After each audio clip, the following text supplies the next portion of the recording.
বেশ কড়া মাঞ্জা হয়েছে। খাদু মল্লিক বলে লোকটা যত বড় ঘুড়িবাজ লোক হোক না কেন, তার চাপরাশ সে সহজে কাটতে পারবে না। খাটে বসে পাখার বাতাস খেতে খেতে বেশ আত্মতৃপ্তির সঙ্গে কথাগুলো ভাবলেন ফটিকবাবু। নিঝুম দুপুর, বাইরে কোথায় যেন একটা কাক ডাকছে। মাথার ওপর পাখার মৃদু ঘর ঘর শব্দ ছাড়া আর কোনো শব্দ নেই ফটিকবাবুর তিনতলার এই ঘরে। হঠাৎ দরজায় মৃদু কড়া নাড়ার শব্দ হলো। ভর দুপুরে কে আবার এলো? কোনো সেলসম্যান নাকি? ফটিকবাবু গিয়ে দরজা খুলতেই একপাশে সিঁড়ির অন্ধকার থেকে একটা মোলায়েম কণ্ঠস্বর ভেসে এলো। আপনি এ বাড়িতে নতুন ভাড়াটে বুঝি? অসময়ে একটু বিরক্ত করতে এলাম। ফটিকবাবু দেখলেন সিঁড়ির প্রায় অন্ধকার ঘেঁষে দাঁড়িয়ে আছেন একজন ভদ্রলোক, মাঝবয়সী, পরনে পাঞ্জাবি। তাকে দেখে সেলসম্যান বলে মনে হচ্ছে না। সম্ভবত সিঁড়ি বেয়ে ওপর থেকে নেমে এসে দাঁড়িয়েছেন তিনি। আপনাকে তো ঠিক চিনলাম না।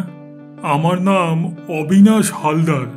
আমি ওই ছাদের কোণার ঘরটাতে থাকি।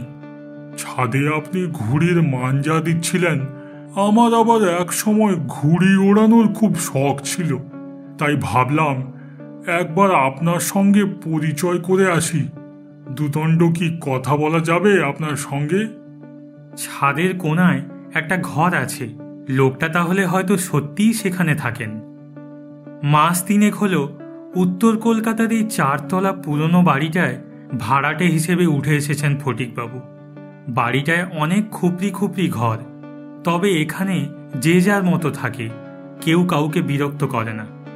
ফটিকবাবু সকাল 8টাতে অফিস বেরিয়ে যান, ফেরেন রাত 8টায়। এ বাড়িতে কারো সঙ্গেই পরিচয় নেই তার। আগন্তুককে ভদ্রলোক বলেই মনে হচ্ছে, কাজেই ফটিকবাবু তাকে নিজের পরিচয় দিয়ে বললেন, আসুন, ঘরে আসুন। ভদ্রলোক ঘরে ঢুকে একটু জড়সড় হয়ে ফটিকবাবুর মুখোমুখি একটা চেয়ারে বসলেন। লোকটার মুখে কেমন যেন একটা বিষণ্ণতার ছাপ আছে। লোকটাকে নিরীহ গোছেরই মনে হলো ফটিকবাবুর। আপনার কি করা হয়? আগে একটা মার্চেন্ট কোম্পানিতে চাকরি করতাম, এখন কিছুই করি না। কথাগুলো বলার পর হঠাৎ তাঁর দৃষ্টি পড়ল পাশের টেবিলটার ওপর। ফটিকবাবুর কেনা ঘুড়িগুলো রাখা সেখানে। আরে চাপরাস ঘুড়ি যে, বেশ ভালো ঘুড়িগুলো। আমারও প্রিয় ঘুড়ি ছিল চাপরাস। কাল তো বিশ্বকর্মা পুজো, ঘুড়ি ওড়াবার দিন, ওড়াবো কাল। জানেন, আমি যখন গ্রামে থাকতাম তখন এটাই ছিল আমার একমাত্র নেশা। লোকে তো আমার নাম দিয়ে ফেলেছিল চাপরাসদা, কেউ কেউ ডাকতো চাপরাস বাবু বলে। কলকাতায় আসার পর মাঝে অবশ্য বছর 8 ঘুড়ি ওড়াবার কোনো সুযোগ হয়নি। দক্ষিণ কলকাতার যে বাড়িতে থাকতাম সে ভাড়া বাড়ির ছাদেও এক চিলতে জায়গা ছিল না। আশপাশে কোনো মাঠও নেই, খুবই মুষড়ে পড়েছিলাম। এ বাড়িটা আমার পছন্দ হয়ে গেল বিরাট ছাদ যা দেখে। কাল মনের সুখে বহুদিন পর ঘুড়ি ওড়াবো। আজকাল তো ঘুড়ি ওড়ানোর শখ দেখাই যায় না। এখনকার ছেলে মেয়েদের শৈশবটাই কেমন বদলে গেল। তবে বিশ্বকর্মা পুজোর দিন এখনো কিছু ঘুড়ি ওড়ে এ পাড়াতে। বহুদিনের প্রথা বলেই হয়তো এখনো সেটা পুরোপুরি মুছে যায়নি, কিন্তু প্রতি বছরই আকাশে ঘুড়ির সংখ্যা কমছে। আমাদের ছেলেবেলায় ভিডিও গেমস, কম্পিউটার এত সব ছিল না। পিঠে বইয়ের বস্তাও থাকতো না। অবশ্য মাঠও এখনো প্রায় নেই বললেই চলে। ছেলে মেয়েদের আর দোষ কি? এ পাড়াটা খুব পুরনো। ঘুড়ি ওড়ানো একসময় উৎসবের মতো ছিল এখানে।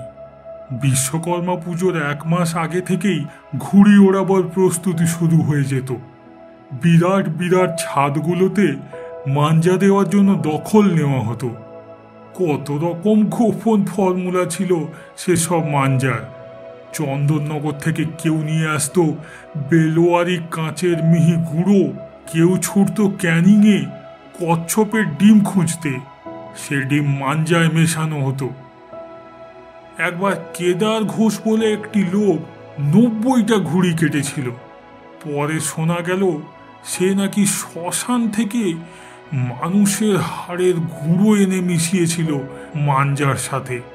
আর ব্যারিস্টার নরেন মুখুজ্জে নাকি তার নতুন কেনা অস্টিন গাড়িটাই হেরে বসেছিলেন বাজি ধরে ঘুড়ির লড়াইতে। সে সময় পয়সাওয়ালা লোকেরা বাজি ধরতেন ঘুড়ির লড়াইতে। পুরনো দিনের ইতিহাস বলতে বলতে উজ্জ্বল হয়ে উঠল ভদ্রলোকের মুখ। কিন্তু বাজি শব্দটা কানে যেতেই একটু ইতস্তত করে ফটিকবাবু বলে ফেললেন, জানেন, কাল আমিও একটা বাজি ধরেছি ঘুড়ির লড়াইতে। মানে? মানে বাজি ধরাটা যে ঠিক নয় তা আমি জানি, কিন্তু পরিস্থিতি হঠাৎ এমন হলো যে বাজিটা ধরতেই হলো। ব্যাপারটা আপনাকে খুলেই বলি। দিন 5 আগে শনিবার দুপুরে অফিস ফেরতা পাড়ার মোড়ে বুড়ো ঘুড়িওয়ালার দোকানে দাঁড়িয়ে দাঁড়িয়ে ঘুড়ি বাজছিলাম। পাড়ায় আমি নতুন, বুড়োটা আমায় আগে ঘুড়ি কিনতে দেখেনি। আমি কত বছর ঘুড়ি ওড়াই, কি ঘুড়ি পছন্দ করি, কেমন লড়াই, এসব জিজ্ঞেস করছিল লোকটা। কথা প্রসঙ্গে আমি তাকে বলছিলাম যে, জানেন, আমার ঘুড়ি কেউ কোনোদিন কাটতে পারেনি। কথাটা আমি মিথ্যে বলিনি। ছেলেবেলায় 2-1 ছাড়া আমার চাপরাশ কেউ কোনোদিন কাটেনি। কিন্তু বুড়োটাকে এ কথা বলা মাত্রই আমার পেছন থেকে কে যেন বলে উঠল, তাই নাকি?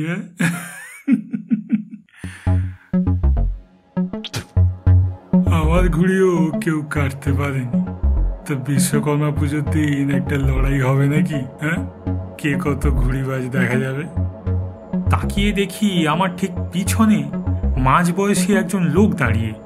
তার মাথায় কদম ছাড় চুল, পরনে রংচঙের শার্ট আর জিন্সের প্যান্ট, বোতাম খোলা বুকে সোনার চেনে একটা বাঘ নখের লকেট। লোকটার সঙ্গে আরও কয়েকজন যুবক। নমস্কার, আমার নাম খাদু মল্লিক। আপনার পাড়াতেই থাকি। লোহা লক্করের কারবার আছে আমার। আপনি তো ওই গলির কোনায় 15 নম্বর বাড়িতে নতুন ভাড়া এসেছেন, তাই না? তা হয়ে যাবে নাকি ওই দিন একটা ঘুড়ির লড়াই?